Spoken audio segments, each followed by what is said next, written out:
আসসালামু আলাইকুম। ওয়ালাইকুম আসসালাম। ওয়ালাইকুম আসসালাম। কি অবস্থা ভাইয়া, সবাই কেমন আছো?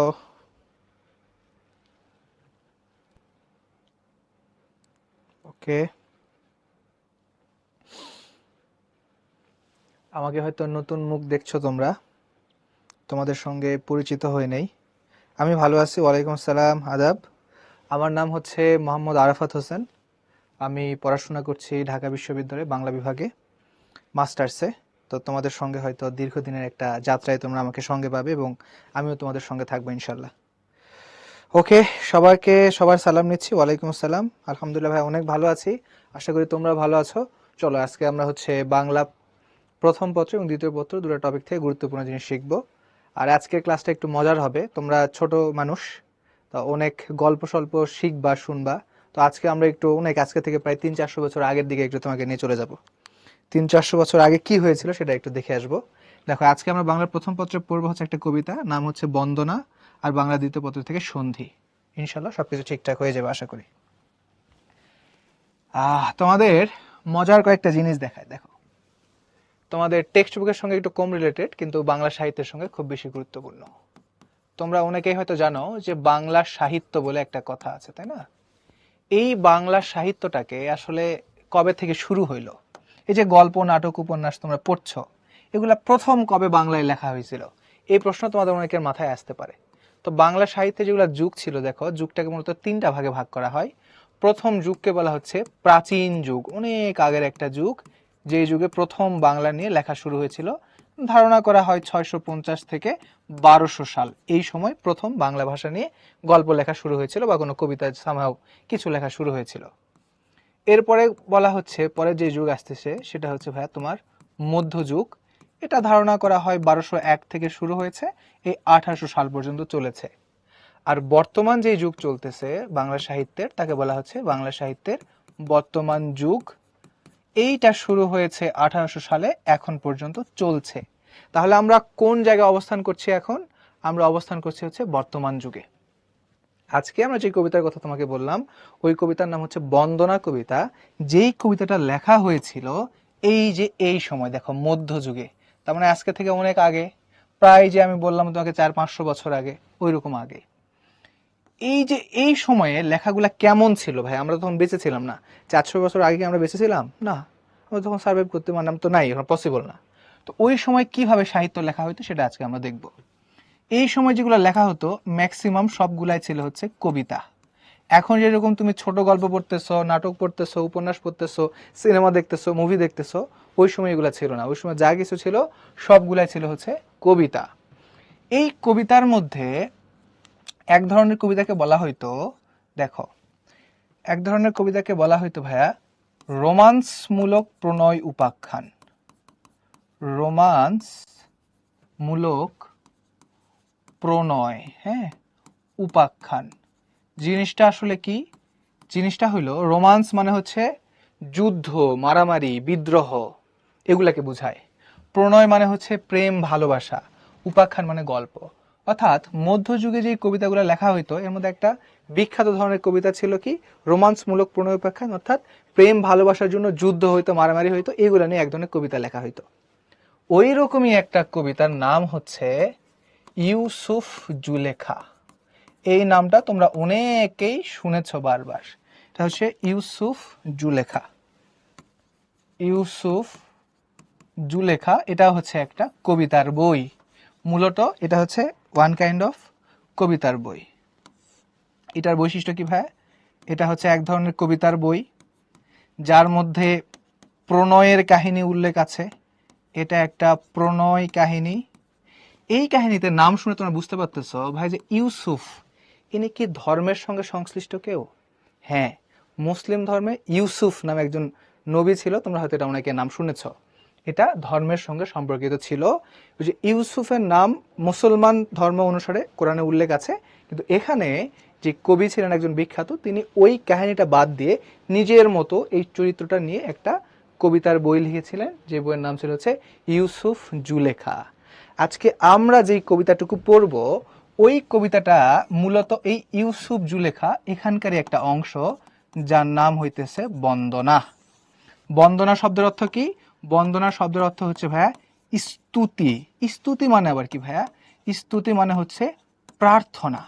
অর্থাৎ দেখো, তুমি যখন পরীক্ষা দিতে যাও তখন তুমি তোমার গুরুজনের কাছে গিয়ে একটু সালাম করো, ভক্তি করো, তার কাছ থেকে তুমি হচ্ছে একটু চাও, ওই যে তুমি হচ্ছে ধরো একটু চাচ্ছ যে আমাকে একটু আশীর্বাদ করো, আমার পরীক্ষার জন্য ভালো হয়, এরকম অনেক কিছু আশীর্বাদ চাচ্ছ।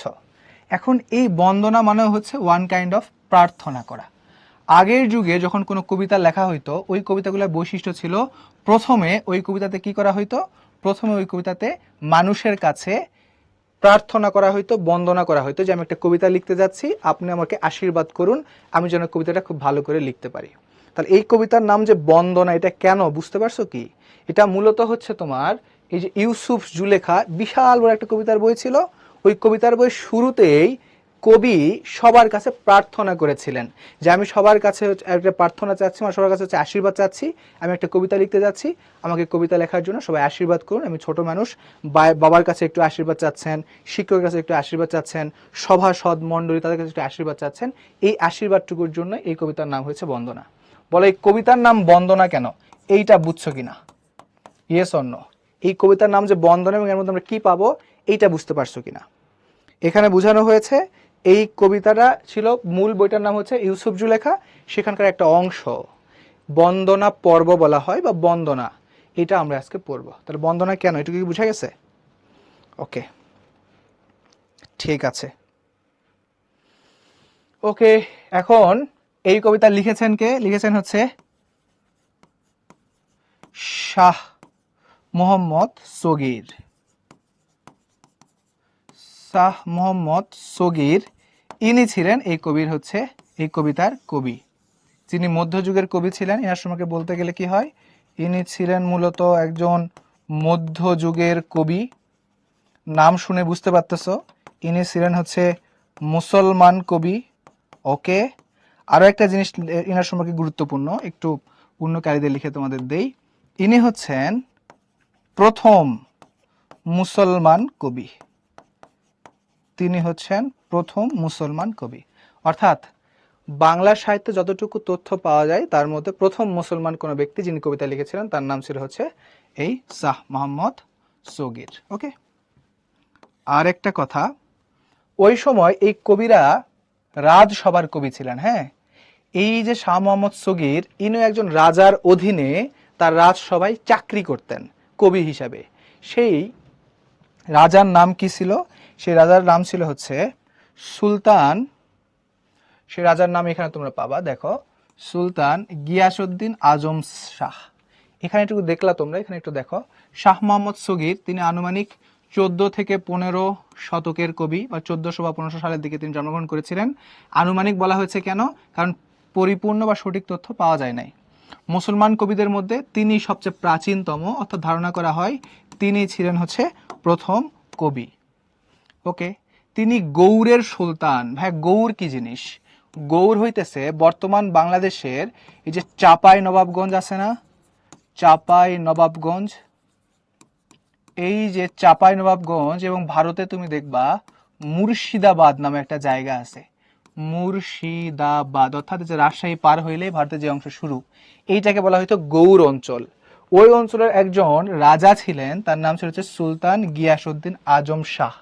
তো উনার রাজত্বকালে ইনার সভায় আসলে আমাদের এই কাব্যের যিনি লেখক তিনি চাকরি করতেন। তিনি ওখানে তার ইউসুফ জুলেখা কাব্যটা রচনা করেন। এই কাব্যটি পঞ্চদশ মানে হচ্ছে 15 শতকের প্রথম দিকে রচিত হয়েছিল বলে অনুমান করা হয়। এবং এই কাব্যের মধ্যে লেখক মহামতি গ্যাছ বলে যাকে উল্লেখ করেছেন তিনি গিয়াসউদ্দিন আজম শাহ বলে অনুমিত বা অনুমান করা হয়। দেখো, তাহলে প্রশ্ন আসতে পারে মহামতি গ্যাছ বলতে কাকে বোঝানো হয়েছে? মহামতি গ্যাছ বা গ্যাছ বলতে বোঝানো হয়েছে এই সুলতান গিয়াসউদ্দিন আজম শাহ। ধারণা করা হয় অনেক আগের, তো 500-600 বছর আগের, সব তথ্য তো এক্স্যাক্টলি পাওয়া যায় না, সো অনেক কিছু ধারণা করে নিতে হয়। শাহ মোহাম্মদ সগীরের কাব্যে চট্টগ্রাম অঞ্চলের কতিপয় শব্দ ব্যবহার লক্ষ্য করা যায়। এই জন্য একজন সাহিত্যিক, সাহিত্য সমালোচক ডক্টর মোহাম্মদ এনামুল হক তাকে চট্টগ্রামের অধিবাসী বলে বিবেচনা করেছেন। এখান থেকে এমসিকিউ প্রশ্ন হতে পারে। কি ধরনের? দুটো প্রশ্ন হতে পারে যে ডক্টর তোমার হচ্ছে এনামুল হক আমাদের শাহ মোহাম্মদ সগিরকে কোন এলাকার মানুষ বলে অনুমান করেছেন? উত্তর হবে হচ্ছে চট্টগ্রাম। আরেকটা প্রশ্ন হতে পারে যে শাহ মোহাম্মদ সগির যে চট্টগ্রাম অঞ্চলের মানুষ, এটা সম্পর্কে কে ধারণা করেছিলেন? উত্তর হলো তোমার মোহাম্মদ এনামুল হক। তাহলে এখান থেকে দুই ধরনের এমসিকিউ আসতে পারে, এইটাও তোমার পরীক্ষায় এমসিকিউ আসতে পারে, সো এটা গুরুত্বপূর্ণ। শাহ মোহাম্মদ সগির ইউসুফ জুলেখা কাব্যের দেশি ভাষায় ধর্মীয় উপাখ্যান, ধর্মীয় মানে বুঝতে পারতেছো, ধর্মীয় উপাখ্যান হচ্ছে গল্প বর্ণনা করেছেন, অর্থাৎ বাংলা ভাষায় তিনি ধর্মীয় গল্প আমাদের সঙ্গে তুলে ধরেছেন। যদিও এখানে ধর্মীয় ব্যাপার ছিল, কিন্তু এর মধ্যে ধর্মের চাইতে মানবীয় প্রেম, অর্থাৎ মানুষের প্রতি মানুষের যে ভালোবাসা, এইটাই কিন্তু এখানে বেশি গুরুত্ব পেয়েছে। পুরা কাব্য তো তোমাদের পক্ষে এখন পড়া পসিবল না, আমি বলে দিচ্ছি কারণ আমি পড়ছি। এই কাব্যে ধর্মের চাইতে মানবীয় প্রেমটা বেশি গুরুত্বপূর্ণ হয়ে উঠছে, যদিও ইউসুফ এই ব্যাপারটা এসেছে ধর্ম থেকেই। হ্যাঁ, আশা করি বুঝতে পারছো। তাহলে এখানে এই তথ্য সম্পর্কে আশা করি তোমাদের কাছে কোনো সমস্যা হওয়ার কথা না। ওকে, এই পর্যন্ত বুঝতে পেরেছো। এটা হচ্ছে আমাদের শাহ মোহাম্মদ সগির সঙ্গে তথ্য ছিল। আচ্ছা, এই কবিতা খুব বেশি প্যারা নিও না, এটা সহজ জিনিস।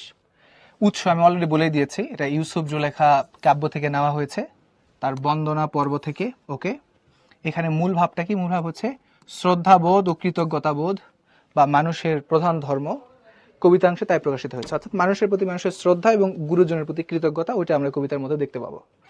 সার সংক্ষেপটা কি একটু পরে আমরা দেখব কবিতা আলোচনা করার পরে। আচ্ছা, এই কবিতা যেহেতু 400 থেকে 500 বছর আগের লেখা, সো এখানে যে শব্দগুলা ছিল শব্দগুলা খুবই কঠিন, খুবই জটিল। তোমার বইয়ের মধ্যে যদি 2 থেকে 3টা কবিতা খুব বেশি কঠিন থাকে, তার মধ্যে এই বন্দনা কবিতা একটা।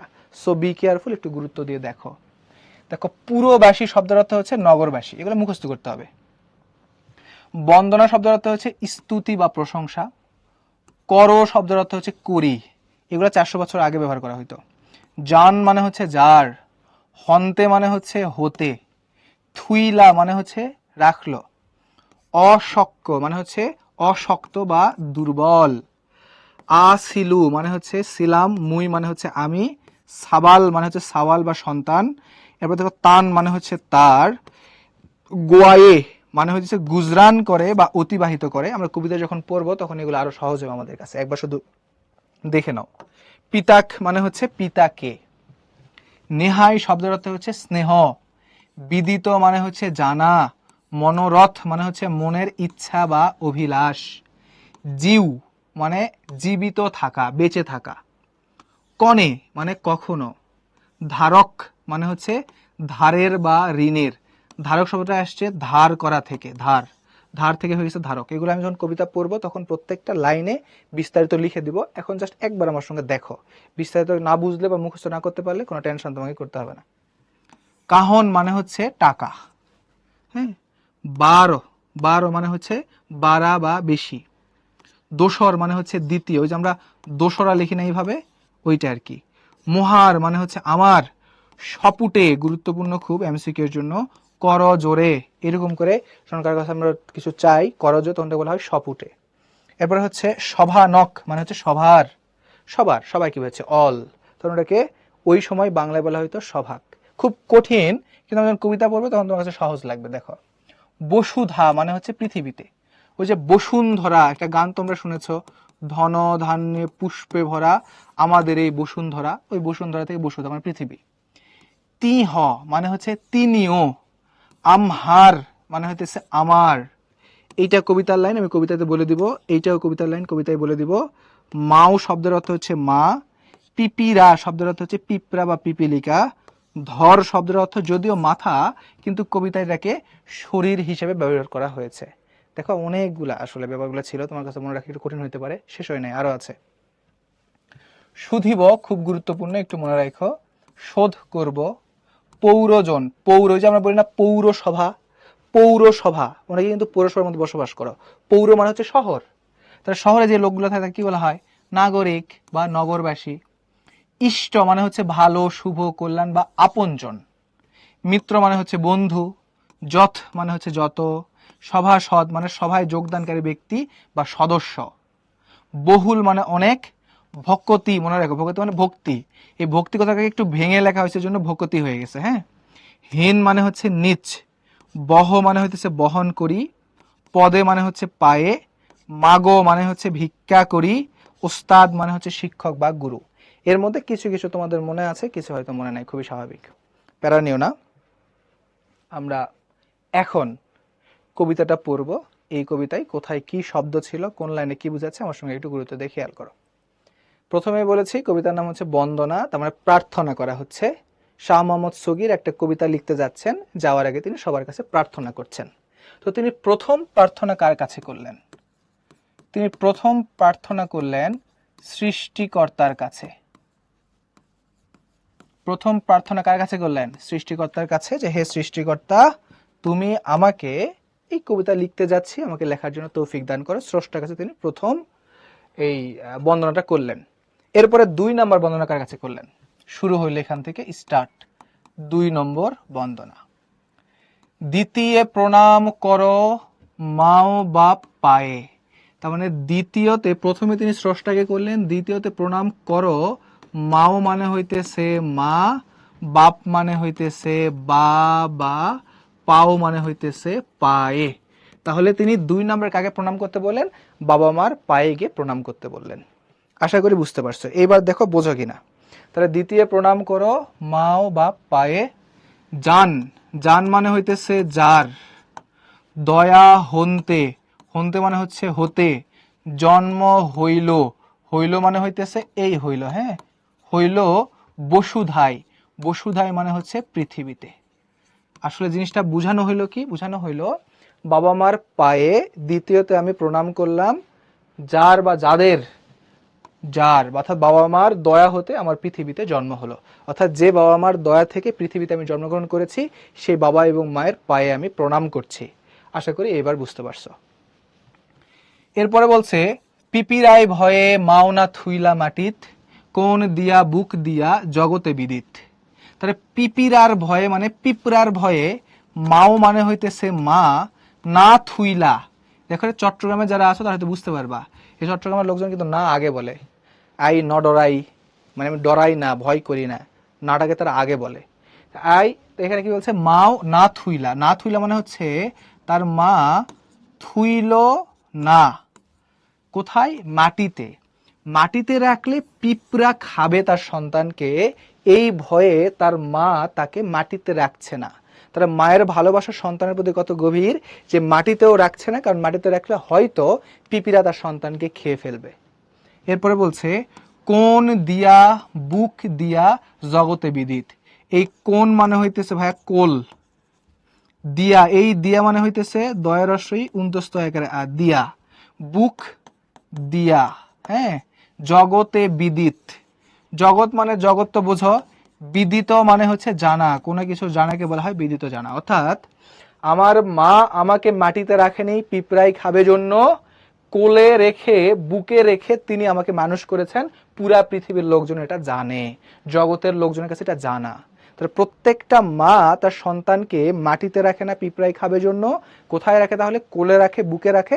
এই কথা পৃথিবীর সকলেই জানে, এইটা এখানে উল্লেখ করা হইল। ওকে, এরপরে কি বলছে? অশক্য আসিলু মুই। অশক্য মানে হচ্ছে দুর্বল, অশক্য মানে হচ্ছে দুর্বল। আছি লু মানে হচ্ছে আছি নু, আমি দুর্বল ছিলাম। এই মুই মানে হইতেছে আমি। আবার বলছে দুর্বল সাবাল, সাবাল মানে হইতেছে সন্তান। তাহলে ওই যে কবি বলছেন আমি খুব দুর্বল ছিলাম, আমি একটা দুর্বল সন্তান ছিলাম। প্রত্যেকটা মানব শিশুই শৈশবে কেমন থাকে? বাচ্চাকালে, শিশুকালে তুমি কি দুর্বল ছিলে না? তো এই কবি এরকম দুর্বল ছিল। সে বলছে আমি যখন ছোট ছিলাম, সাওয়াল ছিলাম, তখন খুবই দুর্বল ছিলাম। তখন কি হইল? তান দয়া হইতে হইল এ বিশাল, এ ধর বিশাল।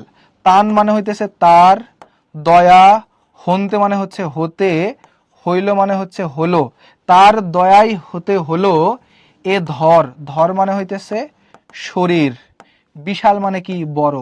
অর্থাৎ আমি ছোটকালে, বাচ্চাকালে, শিশুবেলায় খুবই দুর্বল ছিলাম, আমার মায়ের দয়াতে আজকে আমার শরীরটা আজকে এত বড় হয়েছে। তাহলে কবি কি বলছেন? অসক্ষ আছিল মুই দুর্বল ছাবাল, দুর্বল ছিলাম আমি, দুর্বল সন্তান, তার দয়ায় আজকে আমার এত বড় দেহ হয়েছে। তাহলে কবি তার মার প্রতি একটা কি কৃতজ্ঞতা জ্ঞাপন করছে, যে মা তুমি তো আমাকে মাটিতে রাখো নাই, তুমি আমাকে কোলে রেখেছো, এটা পৃথিবীর সবাই জানে, ছোটবেলায় আমি খুবই দুর্বল ছিলাম, খুবই শক্তি ছিল না, কিন্তু তোমার দয়ায় আজকে আমি বিশাল ধর হয়েছে, আমার বিশাল শরীর আমার হয়েছে। বলো বুঝতে পারছো কিনা, আমার কথা বুঝতে পারছো কিনা? কবিতাটা হচ্ছে শাহ মোহাম্মদ সগীরের লেখা। আমি সবচাইতে সহজ করে বলতেছি যাতে তুমি খুব ভালো মতো বুঝতে পারো। কবিতাটা আসলেই অনেক কঠিন। তুমি কিন্তু আজকে থেকে প্রায় 500 বছর আগে চলে গেছো, তখনকার বাংলা তুমি পড়তেছো, দ্যাটস ওয়াই তোমার কাছে কঠিন লাগতে পারে। আমার কথা বুঝতেছো কিনা? বুঝতে না পারলে আমাকে বললে আমি আবার বুঝাই দিব। দেখো, বাবা মার প্রতি ভালোবাসাই কিন্তু এখানে ব্যক্ত হয়েছে, অন্য কিছু এখানে নাই। আচ্ছা, তাহলে এখানে মার কথায় গেলে এরপর দেখো বাবার কথা বলছে, না খাই খাওয়াই পিতা না পড়ি পড়াই। তাহলে বাবা নিজে না খেয়ে, পিতা নিজে না খেয়ে, পিতা নিজে না পরে, কোনো কাপড় চোপড় না পরে আমাকে পরায়। তাহলে পিতারা সবসময় তারা নিজে না খেয়ে আমাদেরকে খাওয়ায়, নিজেরা কোনো জামা কাপড় না পরে আমাকে পরায়, আমাদের পরায়। তার পিতার এরকম একটা বৈশিষ্ট্য দেখতে পাচ্ছি। কত দুঃখে একে একে বছর গোয়াই। এই গোয়াই শব্দের অর্থ হচ্ছে ওই যে গুজরান করে, দিনকে কি করেন, দিনকে অতিবাহিত করেন, অর্থাৎ দিনের পর দিন কেটে যায়, দিন কাটান। সহজ কথা হচ্ছে বছর কাটান। অর্থাৎ আমার বাবা নিজে না খেয়ে আমাদের খাওয়ান, নিজে না পড়ে আমাদের পড়ান। কত দুঃখে কষ্ট বাবার বছরে বছর, মানে অনেক বছর বছর বাবার দুঃখ কষ্টে কেটে যায়, তারপরে তিনি সন্তানদের ভালোবাসেন। তাহলে উপরে মার কথা দেখলাম, এইটুকু অংশের মধ্যে আমরা দেখেছি ভাইয়া মা, এখান থেকে শুরু হয়েছে কে, বাবা। Is that clear? আশা করি বুঝতে পেরেছ। ওয়ার্ডগুলো তো হার্ড লাগবেই, অনেক হার্ড, এগুলা অনেক হার্ড। এগুলো ধরো যে তোমাদের অনেক বিশ্ববিদ্যালয় লেভেলে এগুলো পড়ানো হয়, সেগুলো তুমি এখনই শিখতেছ, তাহলে হার্ড জিনিস তো অবশ্যই মানে একটু কঠিন লাগতেই পারে। এরপরে দেখো কি বলছে, পিতাক নেহাই জিউ জীবন যৌবন। দেখো নেহাই মানে হইতেছে স্নেহ, নেহাই শব্দের অর্থ হচ্ছে স্নেহ। পিতাক শব্দের অর্থ হচ্ছে পিতার, পিতাক মানে হইতেছে পিতার। হ্যাঁ, তাহলে পিতার স্নেহ, জিউ, জিউ মানে হচ্ছে জীবন যাপন, জিউ মানে হইলো ভাইয়া জীবন যাপন। তাহলে পিতার স্নেহে আমরা জীবন যাপন করি, এবং এই জীবন যৌবন পুরাটাই আমাদের কই থেকে আসে, পিতার স্নেহ থেকে আসে। তাহলে আমাদের জীবন যৌবন সবকিছুই পিতার স্নেহে পরিপুষ্ট, পিতার স্নেহ থেকে আমাদের জীবন যৌবনটা তৈরি হয়। কনে বা, কনে মানে হচ্ছে কবে, বা শুধিব মানে হচ্ছে শোধ করব, শোধ করব। তান মানে হইতেছে তার। এই যে ধারক শব্দের অর্থ হচ্ছে ধার বা ঋণ, আর এই কাহন মানে হইতেছে টাকা পয়সা। আসলে বুঝাইলো কি, ব্যাপারটা বুঝানো হইলো, ওই সন্তান বলতেছে বাবা না খেয়ে না পরে আমাদের খাওয়াচ্ছেন, আমাদের পড়াচ্ছেন, বাবার এত স্নেহে, বাবা আমাদের জন্য এত কিছু করতে গিয়ে তার দিনটা খুব কষ্টে কেটে যাচ্ছে, বাবার স্নেহে আমরা আজকে বড় হচ্ছি, এই বাবার ঋণ আমি কিভাবে শোধ করব। তো কবি বলতেছেন এই বাবার ঋণ আমি কিভাবে শোধ করব। ওই লাইনটা তিনি এখন কঠিন করে লিখেছেন, কনে বা সুধিবতান ধারক কাহন। তার বাবার এই ঋণটা আমি কিভাবে শোধ করব। বাবা মার ঋণকে শোধ করা যায় না? শোধ করা যায় না।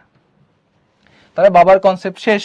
এখন কবি কার কাছে যাবেন? কবি এখন যাচ্ছেন হচ্ছে ধরো তোমার ওস্তাদের কাছে বা শিক্ষকের কাছে। তো মানুষের জীবনে শিক্ষকেরও অনেক গুরুত্ব আছে। এরপর বলছে ওস্তাদে প্রণাম করো পিতা হন্তে বারো। শিক্ষককে এখন প্রণাম করো। এই শিক্ষক, পিতা হন্তে মানে হচ্ছে পিতা হতে, বারো মানে হচ্ছে বড়। অর্থাৎ এই যে কবি বাবার চাইতে উঁচুতে স্থান দিলেন কাকে? শিক্ষককে। বলছেন এখন শিক্ষককে প্রণাম করো, কারণ শিক্ষকের স্থান হচ্ছে বাবার চাইতে উপরে। কেন শিক্ষককে বাবার চাইতে উপরে বলা হচ্ছে? দোসর জনম দিলা তিহ সে আমহার। দোসর মানে হচ্ছে দ্বিতীয়, জনম মানে হচ্ছে জন্ম, দিলা মানে হইতেছে দিল, তিহ মানে হচ্ছে তিনি, সে মানে হচ্ছে সে, আমহার মানে হচ্ছে আমার। তাহলে বাবার চাইতে শিক্ষকের মূল্য বেশি কেন? কারণ শিক্ষক আমাদের দ্বিতীয় জন্ম দেয়, দোসরা জন্ম দেয়। কিভাবে দোসরা জন্ম দেয়? মানুষ বাচ্চা শিশু হিসাবে, মানুষ প্রাণী হিসেবে জন্মগ্রহণ করে, কিন্তু তাকে মানুষ বানায় কে? শিক্ষক। শিক্ষক তাকে পড়ালেখা করায়। সো শিক্ষকের অবস্থান কোথায়? বাবার চাইতে একটু উপরে। তাহলে মানুষ প্রাণী হিসেবে জন্মগ্রহণ করে, সেই প্রাণীকে মানুষ হিসেবে গড়ে তোলে কে? শিক্ষক। দুইবার জন্ম হয়েছে মানুষের, একবার হচ্ছে প্রাণী হিসাবে, আরেকবার হচ্ছে মানুষ হিসাবে। প্রাণী হিসেবে জন্ম দিয়েছেন আমাদের বাবা, আর মানুষ হিসেবে আমাদেরকে গড়ে তুলেছেন, জন্ম দিয়েছেন কি আমাদের শিক্ষক। তাই শিক্ষককে লেখক বলেছেন কার হচ্ছে তোমার হচ্ছে পিতার চাইতে উপরে, সো এখন তুমি শিক্ষককে প্রণাম করো। তো প্রশ্ন যদি আসে যে শিক্ষককে তিনি পিতার উপরে অবস্থান বা স্থান দিয়েছেন কেন, উত্তর কি লিখবা? উত্তর লিখবা মানব বা মানবের জন্ম হয় দুইবার, একবার সে প্রাণী হিসেবে জন্মগ্রহণ করে, আরেকবার সে মানুষ হিসেবে জন্মগ্রহণ করে। এই মানুষ হিসেবে জন্মগ্রহণ করার দায়িত্বটা কার? করানোর দায়িত্ব কার? শিক্ষকের। শিক্ষক আমাদের শিক্ষা দিয়ে আমাদেরকে পরিপূর্ণ মানুষ হিসেবে গড়ে তোলেন। এই জন্য এখানে শাহ মোহাম্মদ সগীর শিক্ষকের পায়েও কি করছেন? প্রণাম করছেন। সো শিক্ষকের অনেক গুরুত্ব। এরপরে বলছেন আমহা। আমহা মানে হচ্ছে আমি, হ্যাঁ। পুরবাসী মানে হচ্ছে নগরের লোকজন। আমি বা আমার, এই পুরবাসী মানে হচ্ছে নাগরিক, নগরের শহরে যে মানুষগুলো থাকে। বলছে যে আমার, আমি না তো, এটা হচ্ছে আমার, হ্যাঁ। এই যে আমার নগরে আছো যত, এই যত মানে হচ্ছে যত, যত পৌরজন মানে হচ্ছে শহুরে মানুষ, যত শহুরে মানুষ আছেন।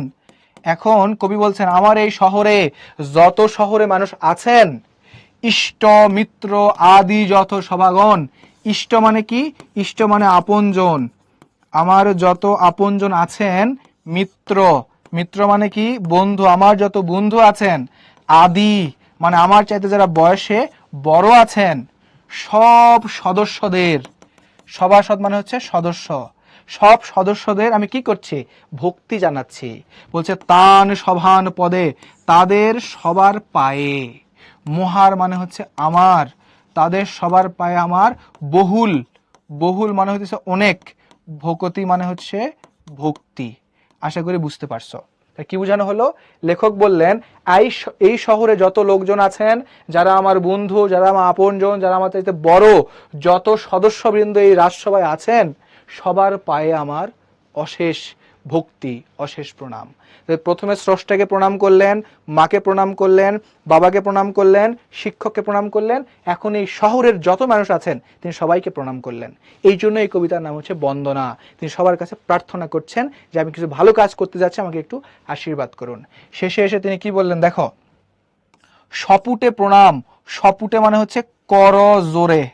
ভাই কর জোরে কি জিনিস? এটা হাত ধরে। তিনি সবার কাছে ভাবে হাত ধরে কর জোরে কি করছেন? প্রণাম করছেন। তার সপুটে প্রণাম মানে হচ্ছে কর জোরে, কর মানে হচ্ছে হাত, হাত জোর করে প্রণাম করছেন। এরপর তিনি বলছেন মহার। মহার মানে হইতেছে আমার। মনোরথ গতি মানে হচ্ছে মনের ইচ্ছা। মনোরথ গতি শব্দের অর্থ হচ্ছে মনের ইচ্ছা। যে আমি সবার কাছে করজোড়ে প্রণাম করছি, আমার একটা মনের ইচ্ছা আছে, আমি একটা কবিতা লিখতে যাচ্ছি, সবার কাছে আমার অজস্র অশেষ ভক্তি শ্রদ্ধা। শেষে গিয়ে তিনি বললেন মোহাম্মদ সগীর হীন। হীন মানে কি? হীন মানে হচ্ছে ছোট। বহ পাপ ভার। বলছে আমি মোহাম্মদ সগীর, আমি অনেক ছোট, অনেক ছোট, আমি অনেক পাপ বহন করছি। মানে আমার অনেক পাপ আছে। বহ মানে হচ্ছে বহন করা। আমি অনেক পাপ বহন করছি। সভানক। সভানক মানে হইতেছে সবার পদে মানে হচ্ছে পায়ে, সবার পায়ে দোয়া মাগো বারবার। মাগো মানে হচ্ছে চাচ্ছি। আমি শাহ মোহাম্মদ সগীর অনেক হীন মানুষ, অনেক ছোট মানুষ, আমার অনেক পাপ, আমি সবার পায়ে কি করছি? এই যে দোয়া চাচ্ছি, আমার জন্য সবাই দোয়া করুন। এই হচ্ছে কবিতার মূল বিষয়।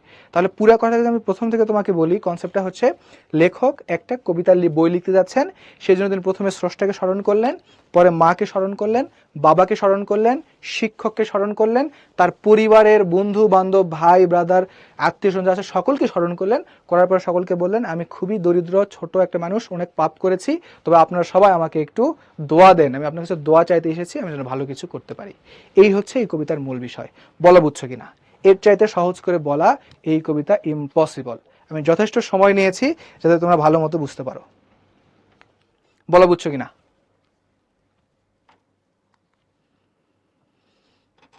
ইউসুফ জুলেখার সব কথাই হ্যাঁ এই ভাষায় লেখা। ওই সময় আরো অনেক এরকম বই আছে, ইউসুফ জুলেখা আছে, পদ্মাবতী আছে, কৃষ্ণকুমারী আছে, ওই সময় বিভিন্ন লেখাগুলো আছে, সৈফুল মুলক বদরুর, এরকম আরো অনেক আছে আর কি। এই লেখাগুলো সবগুলো এইভাবে কঠিন ভাষায় লেখা। তুমি এইটা বুঝেছো কিনা আমারে বলো। কাহিনীটা, কবিতাটা পড়লে আবার বুঝবা, মানে ওই শব্দগুলো বারবার তোমার পড়তে হবে, কিন্তু কাহিনীটা কনসেপ্ট মনে আছে কিনা। প্রথমে স্রষ্টা, তারপরে মাতা, তারপরে তার বাবার কাছে, শিক্ষকের কাছে, তার পরিবার, আত্মীয় স্বজনের কাছে, সবার কাছে তিনি প্রার্থনা চাইলেন। এই হচ্ছে মূল বিষয়। তাহলে এখানে কি দেখা গেল? তিনি গুরুজনের কাছে ভক্তি করছেন, গুরুজন চাইতে কিছু চাচ্ছেন, প্রার্থনা চাচ্ছেন। ওকে, ঠিক আছে, বুঝতে পেরেছো। Thank you so much. তাহলে এখন উত্তর দাও। বন্দনা কবিতায় পিতার চেয়েও কাকে বেশি শ্রদ্ধা দেখাতে বলা হয়েছে? ঝটপট উত্তর দিয়ে ফেলো। বর্তমান যুগ কি 1801 থেকে শুরু হয়েছে? হ্যাঁ, 1800 না, বর্তমান যুগ হচ্ছে 1801 থেকে স্টার্ট হয়েছে। এখানে 1800 লিখে দিচ্ছি তোমাদের, 1801 থেকে শুরু হয়েছে বর্তমান। এটা উত্তরটা দিয়ে ফেলো। শিক্ষক, ওকে, বাবার চাইতে বড় হইতেছে শিক্ষক।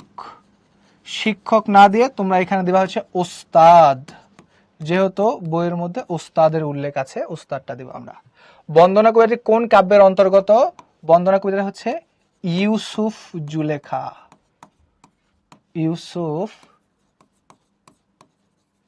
ইউসুফ জুলেখা এই কাব্যের অন্তর্গত।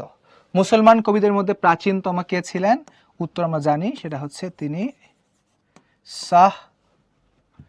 শাহ মুহাম্মদ। হ্যাঁ, বানানটা খুব গুরুত্ব দিয়ে দেখো, পরীক্ষা লেখার সময় লিখতে হবে মোহাম্মদ সগির।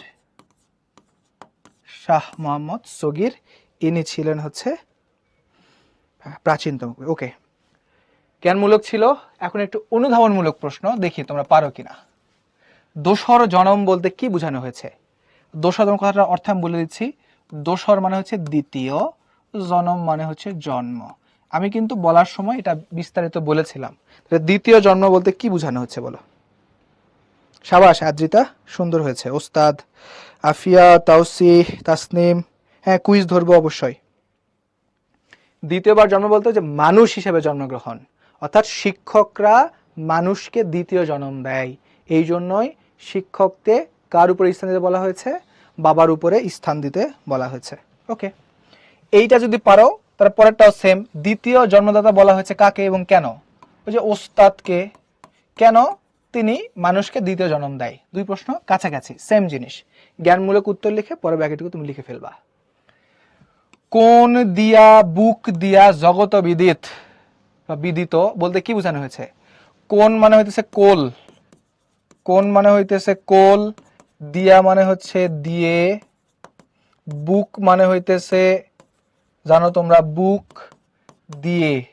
তাহলে কে আমাদের কোল দিয়ে বুক দিয়ে মানুষ করেছে বলো? কোল দিয়ে বুক দিয়ে আমাদের মানুষ করেছেন, এবং যেটা হচ্ছে জগতে বিদিত মানে জগতের সকলে জানে, জগতের সবাই জানে। তাহলে কার সম্পর্কে বলা হচ্ছে এটা? নিঃসন্দেহে মায়ের সম্পর্কে বলা হচ্ছে। মা, এটা বলতে কবি মায়ের ভালোবাসা, সন্তানের প্রতি মায়ের স্নেহ, অপত্য স্নেহ, বাৎসল্য ইত্যাদি প্রকাশ করিয়েছেন বা বুঝিয়েছেন। আশা করি বুঝতে পেরেছ। ওকে, সাবাস আদ্রিতা, সুন্দর বলেছ। ওকে, তাহলে কবিতাটা মোটামুটি আমাদের শেষ। এখানে একটা সিকিউ প্রশ্ন আছে, একটু দেখো। একটা কবিতার লাইন, এটা সম্ভবত তোমাদের হয়তো পড়বা তোমরা, পল্লী জননী কবিতার লাইন। এটা একজন মায়ের কথা বর্ণনা করা হচ্ছে।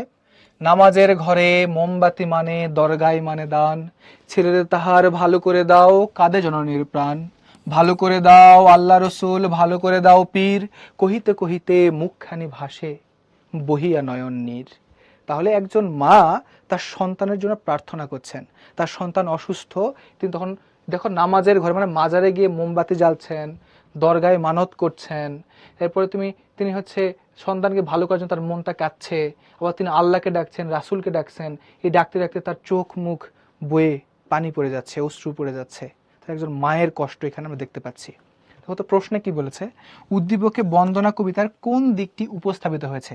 জ্ঞানমূলক উত্তর কি হবে আমাকে একটু বলো তো ভাইয়া। জ্ঞানমূলক উত্তরটা কি হতে পারে? ওই বন্দনা কবিতার কার সঙ্গে এখানে আমরা মিল পাচ্ছি? কার সঙ্গে? আমি উত্তর অলরেডি ফাঁস করে দিচ্ছি তোমাদের। দরগা মানে হচ্ছে পবিত্র স্থান, যে স্থানে অনেক সময় হচ্ছে মানুষ ভালো কিছু পাওয়ার আশায় গিয়ে সেখানে অনেক কিছু মানত করে। মায়ের ভালোবাসা, সাবাস। জ্ঞানমূলক উত্তর হচ্ছে কোন দিকের সঙ্গে এখানে উপস্থাপিত হয়েছে? মায়ের ভালোবাসা, সন্তানের প্রতি মায়ের ভালোবাসা। এই কথাটাকেই তোমরা বিভিন্ন জন বিভিন্নভাবে লিখতে পারো, কিন্তু জ্ঞানমূলক উত্তর আসলে আলটিমেটলি এইটাই হবে। পরে আসো, উদ্দীপকে উপস্থাপিত দিকটি বন্দনা কবিতার একমাত্র উপজীব্য নয়, মন্তব্যটি মূল্যায়ন করা। তুমি কি এর সঙ্গে একমত নাকি দ্বিমত? এরা বলছে যে এখানে ওই বন্দনা কবিতার পরিপূর্ণটুকু নেই, কিছু বাকি আছে। অবশ্যই আমরা একমত, কারণ এখানে আমরা শুধু দেখতে পাচ্ছি মার কথা, আর আমরা বন্দনা কবিতার মধ্যে আরো দেখতে পেয়েছি কার কথা? বাবার কথা ছিল। ওখানে আমরা শিক্ষককে পেয়েছি, ওখানে আমাদের বন্ধু, তারপরে হচ্ছে আপনজন ইত্যাদি এই মানুষের কথা বলেছি, যেগুলো এখানে উল্লেখ নেই। তাহলে একমাত্র বিষয় আসলে মার ভালোবাসা না, আরো কিছু বন্দনা কবিতার মধ্যে ছিল। এই জ্ঞানমূলক প্রশ্নের আলোকে তুমি নিচে গিয়ে আস্তে আস্তে উত্তরগুলো সাজিয়ে লিখবে। বলো, এই বন্দনা কবিতা নিয়ে তোমাদের মধ্যে কোনো কনফিউশন আছে কিনা, নাকি ক্লিয়ার? Yes or no? কোনো প্রবলেম আছে কিনা? যদি বুঝে থাকো ইয়েস, না বুঝলে বলবা নো। পুরাটা, এখানে কোনো কারচুপি করা, শরম পাওয়া, লজ্জা পাওয়া, ভয় পাওয়ার কোনো কারণ নেই।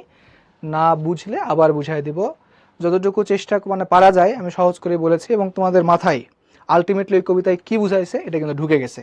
আমার বিশ্বাস, যারা মনোযোগ দিয়ে শুনছো সেখান থেকে কোনো সিকিউ প্রশ্ন আর আটকাবে না, কখনোই না। ওকে, ঠিক আছে।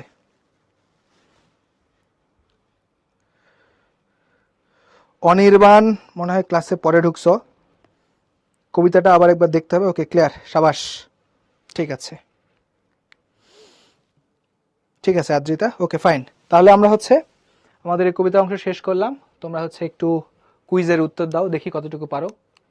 না খাই খাওয়াই পিতা এই চরণে কি প্রকাশ পেয়েছে? দেখো, না খাই খাওয়াই পিতা, নিজে না খেয়ে বাবা সন্তানকে খাওয়াই। এই কথার মধ্যে অপত্য স্নেহ, একটু সহজ করে দিচ্ছি, অপত্য স্নেহ মানে হচ্ছে সন্তানের প্রতি ভালোবাসা। অপত্য স্নেহ মানে হচ্ছে সন্তানের প্রতি ভালোবাসা, সন্তানের প্রতি ভালোবাসা। সন্তান বাৎসল্য, এই বাৎসল্য মানেও হচ্ছে ভালোবাসা। বাৎসল্য শব্দের অর্থ হচ্ছে ভালোবাসা। উদারতা মানেও হচ্ছে ভালোবাসা। তাহলে এই কথা দিয়ে আসলে কি প্রকাশ পেয়েছে, উত্তরটা একটু জানো, দেখি কি অবস্থা।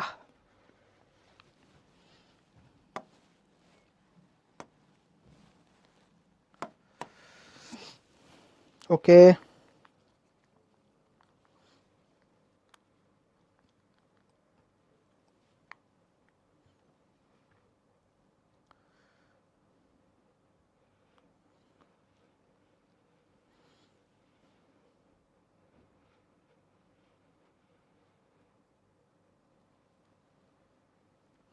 ঠিক আছে, ওকে। তোমাদের একটু জানাই কি অবস্থা, তোমাদের কে কেমন। আদ্রিটা ঠিকঠাক উত্তর দিয়েছো, উত্তর আসলে যার ভুল হয় নাই, সবাই ঠিকঠাক উত্তর দিয়েছো। সজীব, অনুস্নেহা, রুকাইয়া, মাইশা ইসলাম, জায়েদ মাহমুদ, রাবেয়া, তাহমিনা, রাউফুল, তাহমিদ, তোমরা লিডার বোর্ডে এখানে আছো। প্রথম দিকে অনেকে দিয়ে ভুল করে ফেলছো, ওকে সমস্যা নেই, ঠিক আছে। তাহলে উত্তরটা হচ্ছে আসলে ডি। এখানে অপত্য স্নেহ প্রকাশ পেয়েছে, সন্তান বাৎসল্য, সন্তানের ভালোবাসা প্রকাশ পেয়েছে, বাবার উদারতা প্রকাশ পেয়েছে। উত্তর হচ্ছে 1, 2 এবং 3। ওকে, এইটাতে যাদের একটু সমস্যা হয়েছে, এই কথা কি নতুন বইয়ে অ্যাড করা হয়েছে? হ্যাঁ, নতুন বইয়ের কবিতা এটা। পরেরটা দেখি কি অবস্থা, পারো কিনা। এইটা একটু সহজ। সুধীব শব্দটি কবিতায় কোন অর্থে ব্যবহৃত হয়েছে? ওই যে একটা লাইন ছিল, বাবার এটে সুধীব কিভাবে, তাহলে সুধীব বলতে কি জিজ্ঞেস করা, শোধ করা, সাজানো, নাকি সম্প্রদান করা? কি, এইটা উত্তর দাও। এটা যদি না পারো তোমাদের মাথা ফাটিয়ে দেব।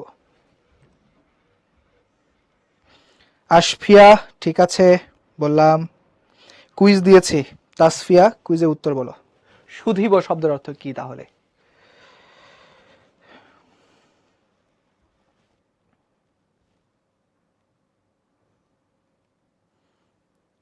তোমরা কমেন্টে লিখছো, এবং যারা দেখো পাশে তোমার অপশন আছে কুইজে ওখানে ভোট দেওয়ার, সেখানে তুমি দিতে পারো।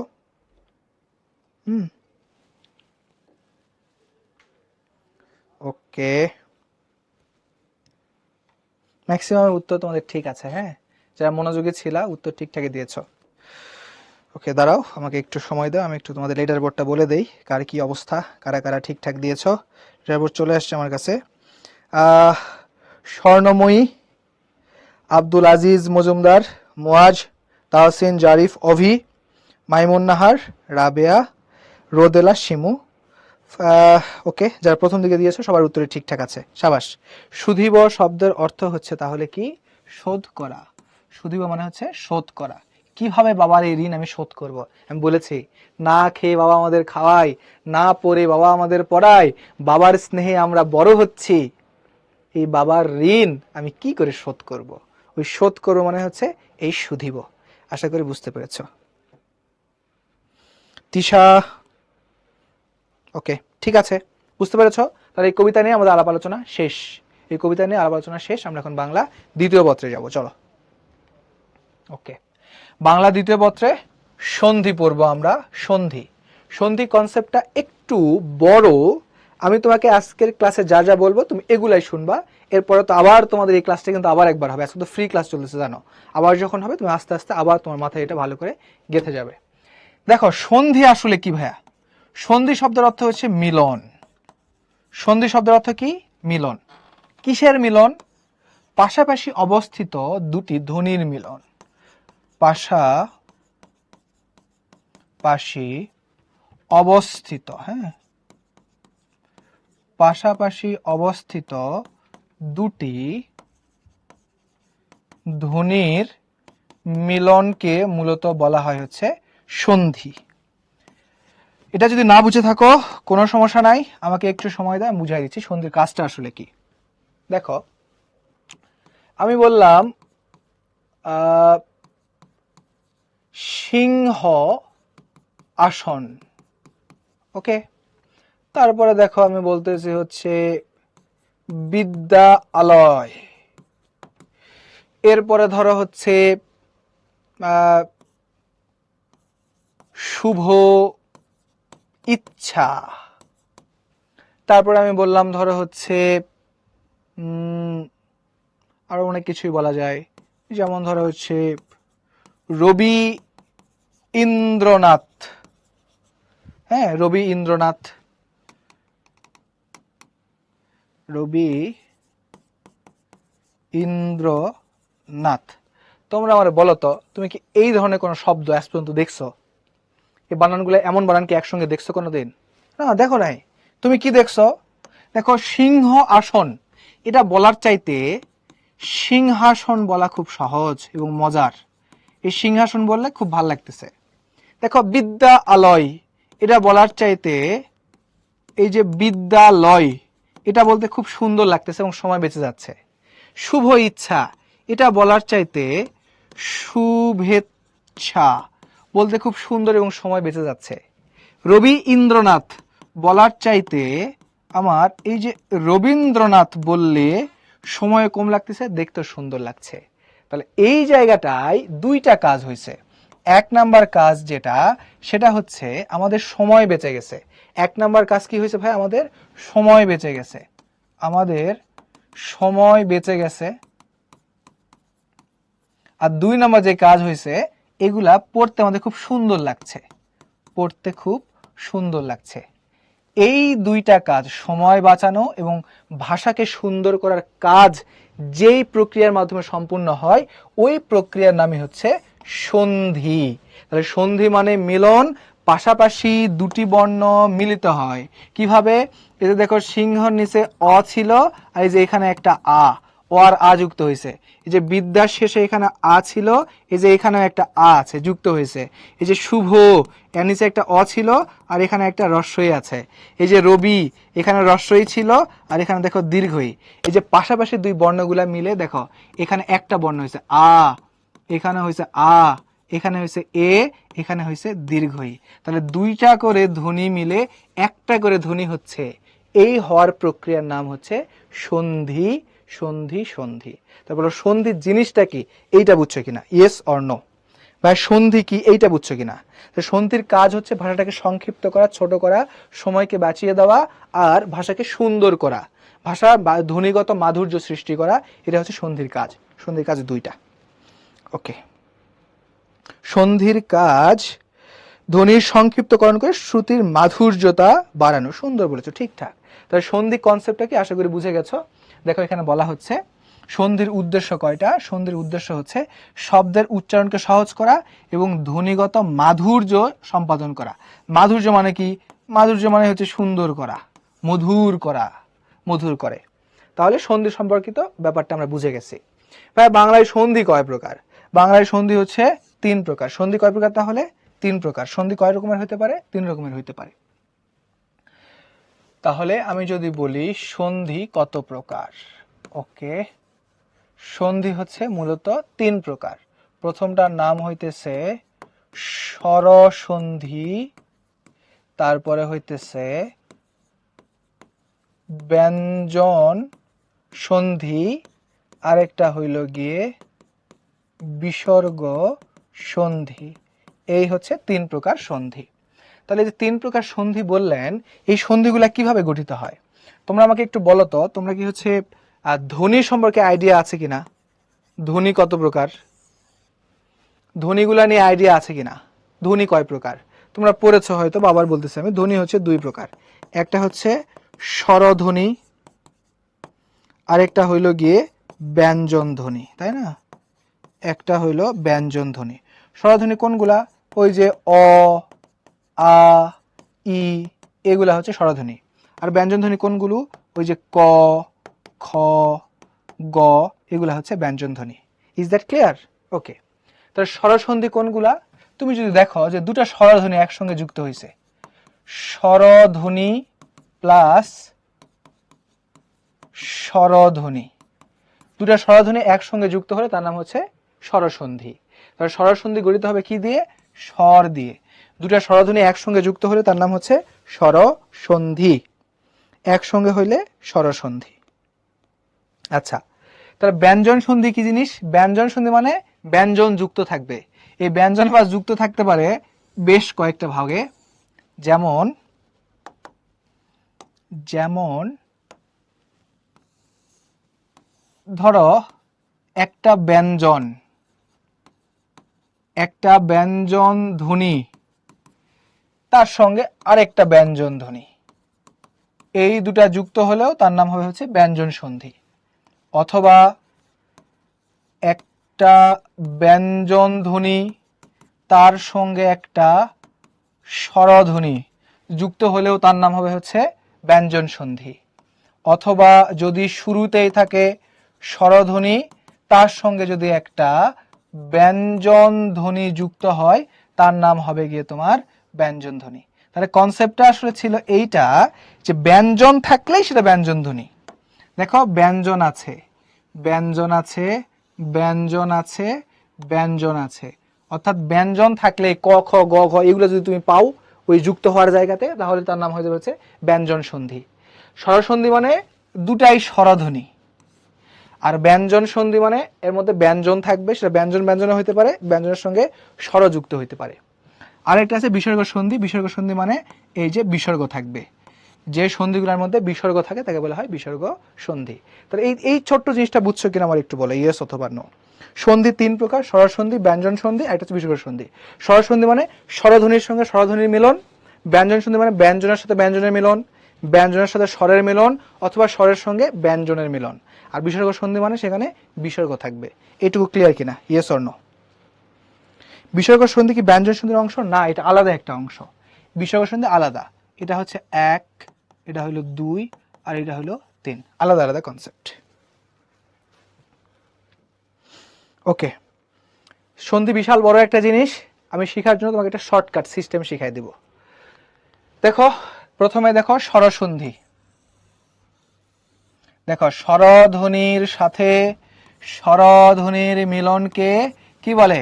স্বরসন্ধি বলে। আমরা এই সূত্রগুলা দেখে, এখানে কিছু সূত্র দেওয়া আছে, দেখো সূত্র। এই সূত্রগুলা দেখে তোমার মাথার ব্রেন খারাপ করার কোনো দরকার নাই। এই সূত্রগুলা পাগলের মতো মুখস্থ করতে যায়ও না, কারণ এই শব্দ মুখস্থ করার প্রয়োজন পড়ে না। আমরা সূত্রগুলা বের করব, নিজেরাই বের করব। সূত্র আমরা বানাবো। কিভাবে বানাবো? আসো, আমি একটা জিনিস লিখতেছি।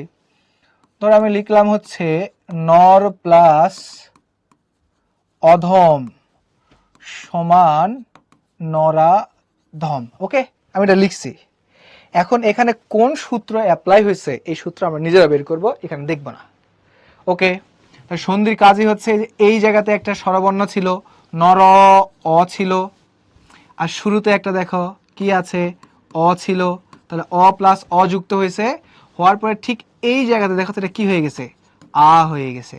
তাহলে সূত্র কোনটা, অ প্লাস অ যুক্ত হয়ে কি হয়, আ হয়। অ প্লাস অ যুক্ত হয়ে কি হয়, আ হয়। আটা একটু সুন্দর করে লিখি, এটা হচ্ছে নিয়ম। দেখো লেখা আছে যে অ প্লাস অ মিলে কি হয়, আ হয়। সূত্র মুখস্থ করার কোনো দরকার নাই, তুমি পড়বা এক্সাম্পল, তোমার কাজ হচ্ছে এক্সাম্পল পড়া, সূত্র অটোমেটিক বের হয়ে আসবে। আরো একটা জিনিস দেখাই, যেমন ধরো হিমালয়, তুমি জানো ভাইয়া, তোমার জানা আছে হিম যোগ আলয় সমান কি হয়, হিমালয়। এখন একটু দেখো তো সূত্র এখান থেকে বের করা যায় কিনা। এই যে হিম, এর সঙ্গে কিছু নাই মানে অ আছে, এই যে শুরুতে একটা কি আছে, আ, আর এই যে এখানে কি হয়ে গেছে, আ। এই যে দেখো সূত্র অ প্লাস আ যুক্ত হলে কি হয়, আ হয়। এই যে অ প্লাস আ যুক্ত হলে কি হয়, আ হয়। তাহলে আগে পড়বা এক্সাম্পল, পরে মিলাবা সূত্র। তাহলে সূত্র আগে পড়লে কিন্তু মাথার ব্যান খারাপ হবে। আগে পড়বো এক্সাম্পল, এরপরে কি পড়বো, সূত্র। বলে ধরতে পারছো কিনা, ইজ দ্যাট ক্লিয়ার? আরো একটা এক্সাম্পল দিচ্ছি, এই যে এইটার এক্সাম্পল দিচ্ছি দেখো। ধরো সদা যোগ আনন্দ, সদানন্দ, আমি এখানে লিখি সদা যোগ আনন্দ সমান হয়ে গেছে হচ্ছে সদানন্দ। তাহলে কি ঘটনা ঘটেছে এখানে, দেখো সদা, এই যে এখানে ছিল আ, এখানে কি এইটা হইতেছে আ, সমান সমান এই যে এটা কি, এটা হচ্ছে আ। তাহলে আ প্লাস আ যুক্ত হলেও কি হয়, আ হয়। দেখো এই যে আ প্লাস আ সমান হচ্ছে আ, সদানন্দ। বলো বুঝছো ঘটনা, সন্ধি কিভাবে পড়তে হয়। সন্ধি আগে পড়বো আমরা এক্সাম্পল, এমনি পড়বা নরাধম, নরযোগ অধম, নরাধম, নরযোগ অধম, নরাধম। এরপর হচ্ছে রত্নাকর, রত্নযোগ আকর, রত্নাকর। এভাবে একটু করে আগে এক্সাম্পল গুলো যদি পড়ো তাহলে তোমার সূত্র বের করা সহজ হবে। এই পাশে থেকেও পড়া যায়, কোনো সমস্যা নাই, কিন্তু একটু কঠিন হয়ে যায়। আগে পড়বো আমরা এক্সাম্পল, তারপর ওখান থেকে সূত্রটা আমরা বের করার ট্রাই করবো, তখন একই ধরনের সূত্রগুলা সব জায়গাতে অ্যাপ্লাই হবে। এই হচ্ছে কথা। আদ্রিতা অষ্টম শ্রেণী যেটা পড়েছিলা ওটা কনসেপ্টটা একটু আলাদা, এটা নতুন কনসেপ্ট, এটাই তুমি জেনে রাখো। হ্যাঁ, এটা ঠিকঠাক। তখন অষ্টম শ্রেণীতে যা পড়ছি ওটা তখন ছিল, এখন আমরা নতুন করে এটা পড়তেছি। ঠিক আছে, বুঝেছো। তাহলে এখান থেকে তোমার কাজ হবে এইগুলা পড়া। তাহলে এখানে কোন সূত্র অ্যাপ্লাই হচ্ছে তুমি বুঝতে পারতেছো, অতীত। এটা দেখো এখানে ছিল একটা রস্বই, এখানেও ছিল রস্বই, এখানে কি হয়ে গেছে, দীর্ঘই। তাই সূত্রটা হইলো রস্বই যোগ রস্বই সমান দীর্ঘই। এই যে দেখো রস্বই যোগ রস্বই সমান দীর্ঘই, ওই লাইনের সবগুলো এখানে দেওয়া আছে। যেমন অতি যোগ ইন্দ্রিয়, অতীন্দ্রিয়, অতি যোগ ইত, অতীত। এভাবে পরে পরীক্ষা, এটা খুব গুরুত্বপূর্ণ, পরীক্ষায় আসে। দেখো পরি, এখানে আছে কি রস্বই, আর এখানে কি আছে দীর্ঘই, দুটা মিলে একসঙ্গে কি হয়ে গেছে, দীর্ঘই হয়ে গেছে। তাহলে দীর্ঘই যোগ দীর্ঘই সমান কি হয়, দীর্ঘই হয়। এই যে দেখো, সরি রস্বই যোগ দীর্ঘই, এই যে রস্বই যোগ দীর্ঘই সমান দীর্ঘই, এই নিয়মে চলে আসছে পরীক্ষা। তাহলে আমাদের মূল কনসেপ্টটা হচ্ছে আমরা এই পাশে আগে পড়বো, তারপর এই পাশে পড়বো। বলো এইটুকু ক্লিয়ার কিনা, ইজ দ্যাট ক্লিয়ার? কিভাবে পড়তে হয় এটা বুঝছো কিনা, ইয়েস অর নো? কিভাবে সন্ধি পড়তে হবে এটা বুঝছো কিনা, ইয়েস অর নো? ঠিক আছে, এই পাশেও তাহলে আমরা একটু এক্সাম্পল দেখব। কটুক্তি, কটু যোগ উক্তি। দেখো এখানে কোন স্বরবর্ণ আছে, এই যে রস্বও আছে, আর উক্তি এখানে কি আছে, রস্বও আছে। এটা মিলে এখানে কি হয়ে গেছে, দীর্ঘ হয়ে গেছে। এই যে দীর্ঘ, ওই নিয়ম এখানে বলছে রস্ব প্লাস রস্ব সমান দীর্ঘই, যেমন কটুক্তি। পরীক্ষায় কেমন প্রশ্ন আসতে পারে, পরীক্ষায় প্রশ্ন আসতে পারে দুই ভাবে। একটা বলতে পারে কটুক্তি এর সন্ধি বিচ্ছেদ কোনটি, তখন লিখবা কটু যোগ উক্তি। অথবা বলতে পারে কটু যোগ উক্তি দিয়ে এটা কি হবে, তখন উত্তর লিখতে হবে কটুক্তি। অথবা প্রশ্ন করতে পারে এই কটুক্তি শব্দে কোন সূত্রটি প্রয়োগ হয়েছে। তো কোন সূত্র প্রয়োগ হয়েছে তুমি দেখতে তো বুঝতে পারতেছো, এখানে ছিল রস্বউ, এখানেও রস্বউ, তো রস্ব এবং রস্বউ মিলে এখানে কি হয়ে গেছে, দীর্ঘ। এই সূত্র এখানে অ্যাপ্লাই হয়েছে। তার মানে কনসেপ্ট হচ্ছে তুমি ভাঙা যদি শিখে রাখতে পারো, মনে রাখতে পারো, সূত্র অটোমেটিক জেনারেট করতে পারবা। ধরো পরীক্ষাতে আসলো, এইটা পরীক্ষাতে আসছে যে মহা যোগ ইন্দ্র সমান মহেন্দ্র দিয়ে বলল এখানে এই সন্ধিতে কোন সূত্র অ্যাপ্লাই হয়েছে বা কোন সূত্র এখানে মেনে চলেছে। তা সূত্র তুমি বের করো, এই যে এখানে শেষে কি আছে আ, এখানে কি আছে রস্বই, সমান এখানে কি হয়ে গেছে এটা দেখো তো এ হয়ে গেছে এ। এইটা হচ্ছে সূত্র, অ প্লাস রস্বই সমান এ হয়ে যায়। বুঝতে পারছো? অ প্লাস রস্বই দিয়ে কি হবে, এই যে দেখো অ প্লাস রস্বই সমান এ, এই হচ্ছে সূত্র। ব্যাপারটা কিন্তু কঠিন না, একটু মুখস্থর খেলা আছে, একটু মুখস্থ করব, বড় হলে এগুলো তোমার অটোমেটিক মুখস্থ হয়ে যাবে automatic. Is that clear? Example কঠিন মানে যেগুলো পরীক্ষায় আসে এগুলো কিছু বলে দেই দেখো, বারবার পরীক্ষায় যেগুলো আসে, সূর্যোদয় এটা একটু গুরুত্বপূর্ণ, তোমরা একটু পড়ে নিবা। সূর্য যোগ উদয়, সূর্য এখানে শেষে কিছু নাই মানে অ আছে, আর এখানে রস্য আছে, এই যে অ প্লাস রস্য সমান ও হয়ে যায় ও। এটা একটু বুঝাই দেওয়া লাগবে, তাছাড়া তোমার মাথার উপর দিয়ে যাবে। দেখো আমি বলি সূর্য উদয়, সূর্য যোগ উদয় সমান কি হয়ে গেল, সময় হইল ধরো সূর্যোদয়। ওকে, তাহলে এখানে কোন নিয়ম খেটেছে, সূর্য দেখো কিছু নাই মানে সেখানে অ আছে, সূর্য অ, আর এখানে এটা কি রস্য, সমান এখানে কি হয়ে গেছে দেখো তো ওকার হয়ে যায় নাই, তাহলে ও হয়ে গেছে, এটা হচ্ছে সূত্র। এটাই হইল সূত্র, যে অ অর পরে যদি রস্য হয়, অর পরে যদি রস্য হয় তখন সেটা কি হয়ে যাবে, তখন সেটা ও হয়ে যাবে, সূর্যোদয়। এই যে সূর্যোদয়। Is that clear? আশা করি বুঝেছ। আমরা আগে পড়বো এক্সাম্পল, এরপরে পড়বো হচ্ছে আমাদের নিয়ম মানে হচ্ছে সূত্রটা। ওকে, এরপরে আসো, পরীক্ষায় এখান থেকে বেশি আসে, এটা একটু পড়বা। মহর্ষি, মহাযোগ ঋষি মহর্ষি, রাজা রাজশ্রী, রাজা যোগ ঋষি। তাহলে এখানে কোন নিয়ম অ্যাপ্লাই হয়েছে, এই যে এখানে সরি আ ছিল আর আর সঙ্গে এখানে কি হয়েছে রি হয়েছে, মিলে যায় কি হয়েছে দেখো অর হয়েছে, অর রাজর, রাজর অর, উচ্চারণ করার সময় কি হচ্ছে অর হচ্ছে, রাজর্ষি, রাজর্ষি। ওটা এখানে বলছে দেখো অর সঙ্গে যদি রিকার হয় সেটা কি হয়ে যায় অর হয়ে যায়, রাজর্ষি। তাহলে সূত্রগুলো আমাদের মুখস্থ করার প্রয়োজন নাই তেমন, সূত্রগুলো আমরা বের করব, নিজেরাই বারবার বের করতে পারবো। ওকে, কুইজ দিব, তার আগে একটু সবগুলো দেখো। এইটা পরীক্ষায় খুব বেশি আসে, এই দুটো লেখো, একটু নোট করে নাও, দাগায় নাও। শীতার্ত, শীত যোগ ঋত, শীতার্ত, অর্থাৎ এখানে শেষে অ আছে দেখো অ, অ এবং এরপরে ঋত থাকলে কি হয়ে যায় আর হয়ে যায়। আর কই ছিল শীতার, আর উচ্চারণ করার সময় পাওয়া যাচ্ছে শীতার্ত, শীতার্ত আর উচ্চারণে কি আসতেছে আর আসতেছে, শীতার আর। আরটা কেন হয়েছে, এই যে দেখো এখানে অ ছিল একটা আর এখানে রি ছিল, অ প্লাস রি যুক্ত হলে আর হয়ে যায়। ভয়ার্ত, ভয় যোগ ঋত, ক্ষুধা যোগ ঋত, ক্ষুধার্ত মনে রাখো, তৃষ্ণা যোগ ঋত, তৃষ্ণার্ত, খুব গুরুত্বপূর্ণ, মনে রাখতে হবে, এগুলো পরীক্ষায় বারবার আসে। এই তিনটা দেখো, এই তিনটা একটু মোস্ট ইম্পর্টেন্ট,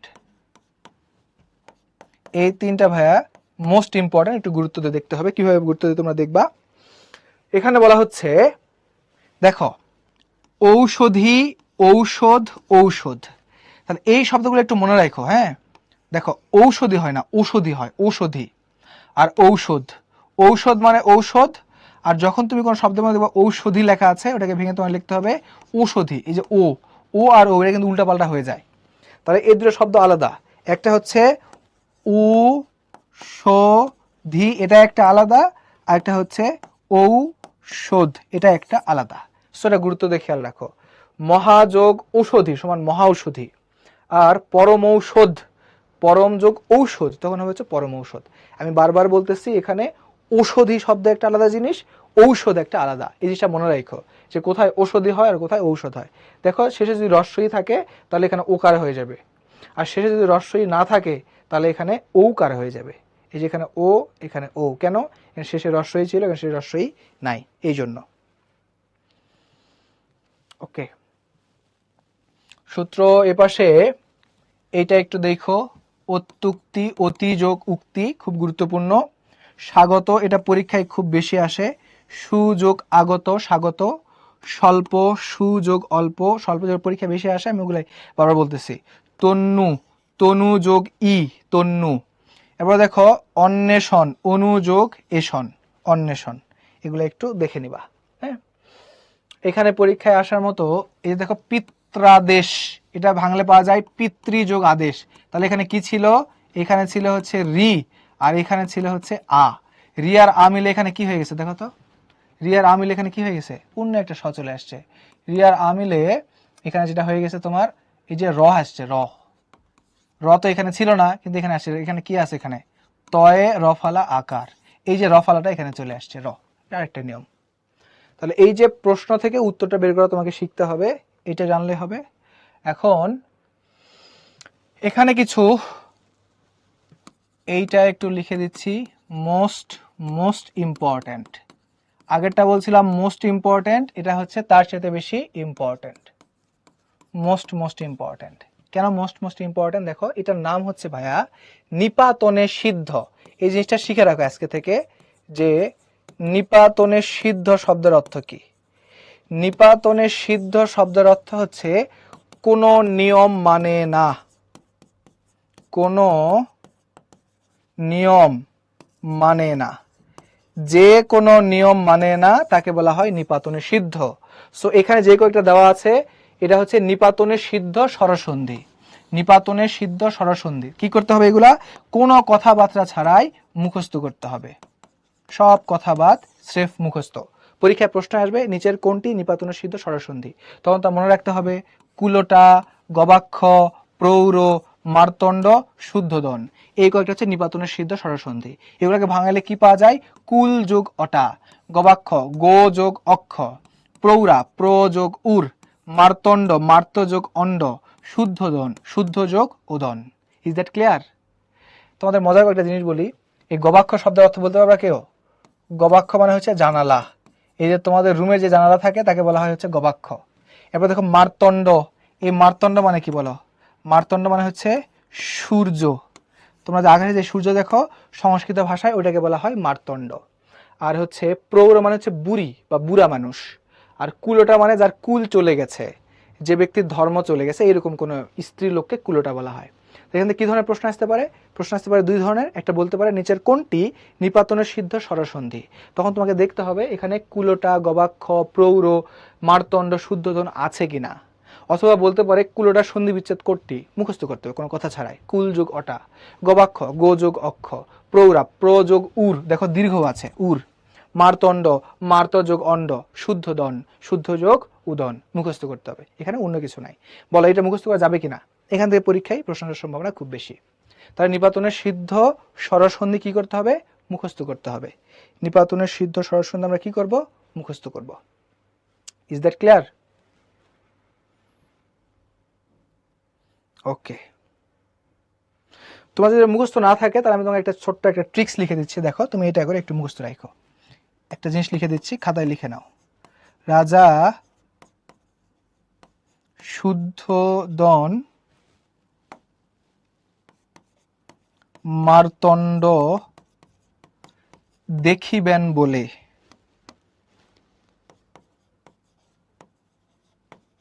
মার্তণ্ড দেখিবেন বলে গবাক্ষ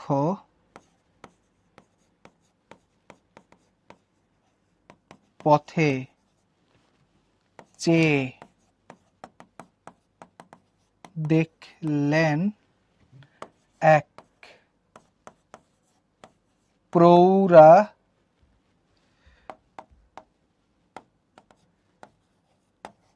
কুলোটা নারী।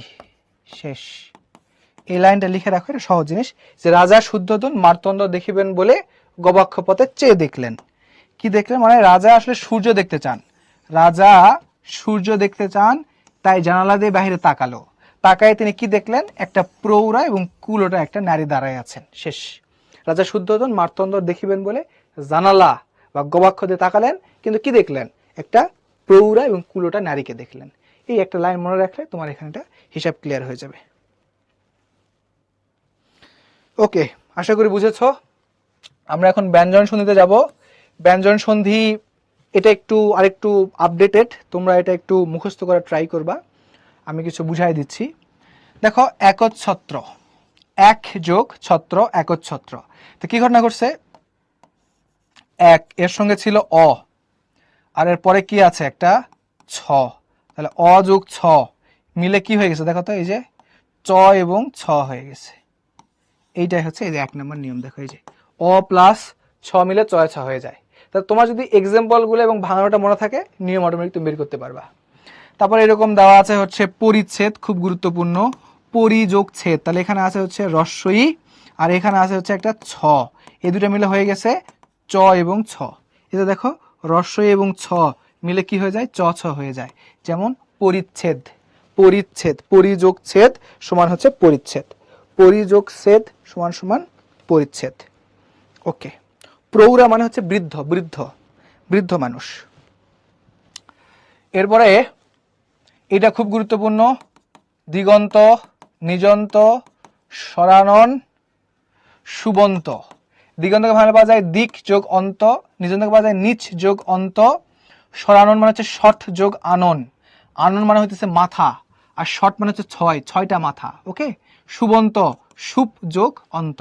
কেন গুরুত্বপূর্ণ বললাম, কারণ দেখো এখানে আছে দ কিন্তু এখানে হয়েছে গ, এখানে আছে জ কিন্তু এখানে হয়ে গেছে চ, এখানে দেখো আছে ডয়বিন্দু র, এখানে হয়ে গেছে ট, দেখো এখানে আছে ব কিন্তু এখানে হয়ে গেছে প। এই জন্য গুরুত্বপূর্ণ বললাম। এগুলো একটু পরে পরে বারবার মনে রাখতে হবে আমাদের। ওকে ওকে, এটা পরে পরে মনে রাখবা। এইখানে এগুলাও সহজ, বাগদান, এটা একটু পড়বা, যে বাক যোগ দান সমান হচ্ছে বাগদান। গুরুত্বপূর্ণগুলো বলে দিচ্ছি এরপরেও। চলচ্চিত্রটা একটু গুরুত্বপূর্ণ, চলত যোগ চিত্র সমান চলচ্চিত্র, অর্থাৎ ত এবং চ, দেখো এখানে আছে ত, খণ্ড ত মানে হয়েছে ত, এরপরে আছে কি একটা চ, এইটা মিলে এখানে কি হয়েছে চ এ চ, ডবল চ, এই যে এইটা হচ্ছে ওই নিয়ম, চলত যোগ চিত্র সমান হচ্ছে চলচিত্র। আচ্ছা, বিসর্গ সন্ধি এটা একটু গুরুত্বপূর্ণ। বিসর্গ সন্ধি মানে কি নিয়ে কাজকর্ম হবে, বিসর্গ নিয়ে কাজকর্ম হবে, আগেই বলেছি। তাহলে বিসর্গ দেখো অনেক সময় বিসর্গ বিদ্যমান থাকবে, যেমন পরীক্ষায় এসেছে মনকষ্ট, এইটার কি, এটা হচ্ছে কোন ধরনের সন্ধি, বিসর্গ দেখতে পাইছো, চোখ বন্ধ করে বিসর্গ সন্ধি, শেষ। ভাঙাইলে কি হবে, মনোযোগ কষ্ট। অধঃপতন কোন ধরনের সন্ধি, বিসর্গ আছে বিসর্গ সন্ধি, অধযোগ পতন, শেষ। বয়স সন্ধি বিসর্গ আছে বিসর্গ সন্ধি, ভাঙাইলে পাওয়া যাবে বয়োযোগ সন্ধি, বয়স সন্ধি। এরপরে অনেক সময় দেখো বিসর্গটা ওর মতো হয়ে যাবে, বিসর্গটা কিসে পরিবর্তন হয়ে যাবে, ওতে পরিবর্তন হবে। যেমন দেখো এই যে মন, এখানে ও ছিল, এই ওটা এখানে এসে এখানে বিসর্গটা কি হয়ে গেছে দেখো, ও হয়ে গেছে, দেখো তো বুঝতে পারো কিনা, মনোযোগ যোগ মনোযোগ, এখানে ওকার হয়ে গেছে, এই যে মনোযোগ, এই যে ওকার মনোযোগ, তাহলে বিসর্গটা অনেক সময় কি হইতে পারে, ওকারও হইতে পারে। ঠিকই হবে দেখো তিরোধান, এখানে ছিল বিসর্গ কিন্তু এখানে এসে দেখো যে ওকার হয়ে গেছে, তিরোধান, তাহলে বিসর্গ উঠে গিয়ে অনেক সময় কি হইতে পারে, ওকার হইতে পারে। তাহলে বিসর্গ উঠে গিয়ে কি হইতে পারে, ওকার হতে পারে। আরেকটা কথা, বিসর্গ উঠে গিয়ে অনেক সময় র হইতে পারে।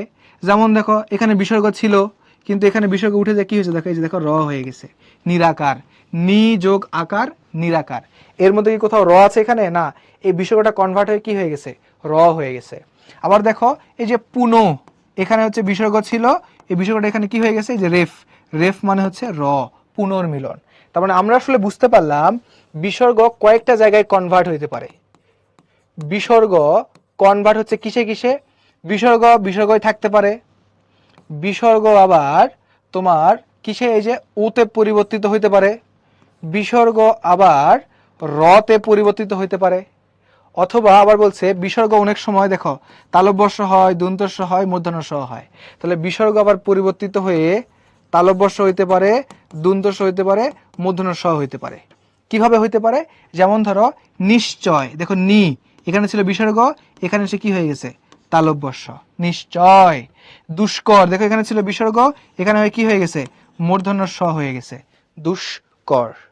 Is that clear? বিসর্গ বুঝছো কিনা বলো, ইয়েস অর নো? বিসর্গের এই তিনটা জিনিস বুঝছো কিনা, এটা কি ওকে?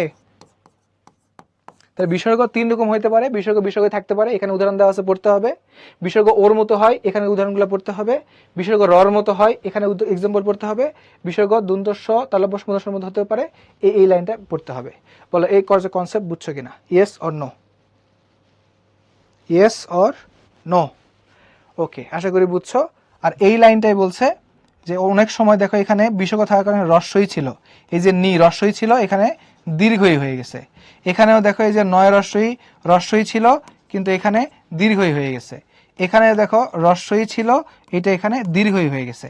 ওইটাকে বলা হচ্ছে কিছু কিছু সন্ধিতে পূর্ববর্তী স্বর দীর্ঘ হয়, অর্থাৎ বিসর্গের সামনে যে স্বর থাকে, রস্বই ছিল ওটা এই যে দীর্ঘ ই হয়ে গেছে। এই যে বিসর্গ এর সামনে যে রস্বই ছিল এটা কি হয়ে গেছে, দীর্ঘই হয়ে গেছে। এই যে বিসর্গর সামনে যে রস্বই ছিল এটা কি হয়ে গেছে, দীর্ঘই হয়ে গেছে। অর্থাৎ কোন কোন ক্ষেত্রে বিসর্গ তার সামনের রস্বইকে টেনে দীর্ঘই বানিয়ে দিতে পারে, বড় ই বানিয়ে দিতে পারে। এই হচ্ছে বিসর্গের কাজ।